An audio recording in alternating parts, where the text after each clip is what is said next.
खबर आपको देंगे। मुस्लिम लीग नून और मुस्लिम लीग काफ के दरमियान आज होने वाली मुलाकात मनसूख हो गई है। चौधरी शाफी का कहना था कि इस्लामाबाद में नवाज शरीफ, आसिफ अली जरदारी, चौधरी शुजात और फजलुर रहमान एक ही मुलाकात में शरीक हों।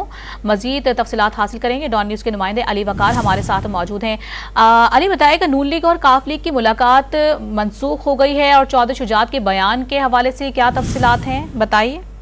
जी बिल्कुल, आज मुलाकात मुतवक्का थी और प्लान भी था। तवील इंतजार के बाद अब से कुछ देर पहले मुस्लिम लीग काफ को ये पैगाम मिला है कि नवाज शरीफ आज मुलाकात के लिए नहीं आएंगे। ताहम उस मौका पर चौधरी शाफे जो हैं उनकी जानिब से मीडिया को ये बताया गया है कि चौधरी शुजात जो है वो जल्द ही इस्लामाबाद रवाना होंगे, जहाँ पर ये तय पाया है कि तमाम जो कायदीन है दीगर सियासी जमातों के, जिसमें साबिक सदर आसिफ अली जरदारी हैं, मौलाना फजलुर रहमान हैं और नवाज शरीफ, शहबाज शरीफ, ये तमाम जो है वो कल इस्लामाबाद में इकट्ठे होंगे और वहाँ पर इन तमाम कायदीन की जो मुलाकात मुतवक्के है। तो इस हवाले से जब मैंने चौधरी शाफे से पूछा तो क्या इस वक्त हुकूमत साजी जो है वो एक कौमी हुकूमत की तरफ जा रही है, तो उनका ये जवाब में कहना था, हो सकता है कि PDM-2 मॉडल जो है वो उसको फॉलो किया जाए जैसे PDM-1 बनाई जाएगी। तो हम हतमी फैसला जो है वो कल जब कायदीन के दरमियान मुलाकात होगी, वहाँ पर मुशावरत होगी, पावर शेयरिंग का जो फार्मूला है वो तय किया जाएगा। उसके बाद इस हवाले से हतमी तौर पर कहा जा सकता है कि आइंदा